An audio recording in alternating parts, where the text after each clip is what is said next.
नमस्कार दोस्तों, मैं हूं आशीष बघेल और आप देख रहे हैं आपका अपना चैनल यूट्यूबर आशीष बघेल। दोस्तों, आप सभी लोगों को पता ही है कि अभी 28 तारीख को एक एग्ज़ाम होना था यूपी टेट का और उसे कैंसिल कर दिया गया क्योंकि वो एग्ज़ाम लीक हो चुका था। और उस एग्ज़ाम को कुछ विशेष ज़िलों में देखा गया था, मुजफ्फरपुर, मुजफ्फरनगर, शामली और मेरठ, और एक और था जो शायद अभी मुझे याद नहीं आ रहा थोड़ा-सा। तो इन जगह पे देखा गया था और उसके बाद में एग्ज़ाम जब पता चला कि लीक हो गया है, तो फिर रद्द कर दिया गया। प्रदेश में इससे पहले भी कई एग्ज़ाम रद्द हुए हैं और लीक भी हुए लगातार। आखिर साथियों ऐसा क्यों हो रहा है? शासन प्रशासन की इतनी सख्ती रहती है, उसके बावजूद भी इतने बड़े-बड़े कारनामे हो जा रहे हैं। आखिर कैसे संभव है ये? क्योंकि बिना प्रशासन की मर्ज़ी के कोई भी काम संभव नहीं है। इतनी सख्ती रहने के बावजूद भी आखिर कैसे ये संभव है? इस पे कहीं न कहीं सरकार को भी विचार करना होगा। युवाओं के भविष्य के साथ एक बहुत बड़ा खिलवाड़ किया जा रहा है, जबकि ऐसा बिल्कुल नहीं होना चाहिए। हालाँकि अभी बता दिया है कि अगले 1 महीने के अंदर-अंदर चुनाव आने से पहले एग्ज़ाम को करा दिया जाएगा। लेकिन अब पता नहीं हो पाएगा या नहीं हो पाएगा, ये तो हम सब आगे देखेंगे। और इससे पहले भी साथियों पेपर लीक हुआ है।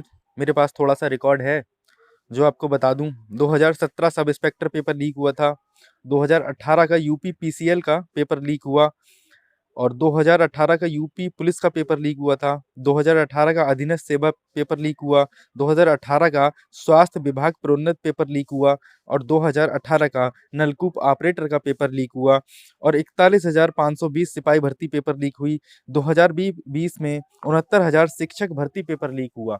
आखिर इतने सारे पेपर लीक हो रहे हैं, तो कहीं न कहीं ये लगता है कि या तो अपराधियों की पकड़ बहुत मजबूत है और उस पकड़ के ज़रिए ही उनकी इतनी तगड़ी साठगांठ रहती है कि इतने शासन प्रशासन की सख्ती में भी वो कहीं न कहीं अपना मौका लगाए बैठे रहते हैं।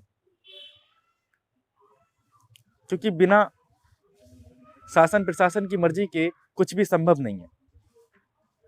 ये तो आप सभी बेहतर रूप से जानते हैं। ऐसा नहीं होना चाहिए। इसके लिए हमारे जितने भी नौजवान साथी हैं,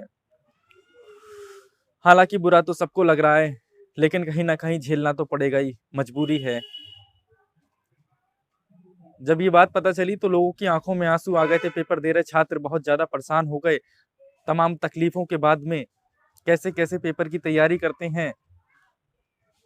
इतने सारे सैक्रिफ़ाइस करने के बाद में, इतने सारे त्याग करने के बाद में एक बच्चा अपने एग्ज़ाम की तैयारी करता है, दूर घर से कहीं बहुत दूर जाके रहता है।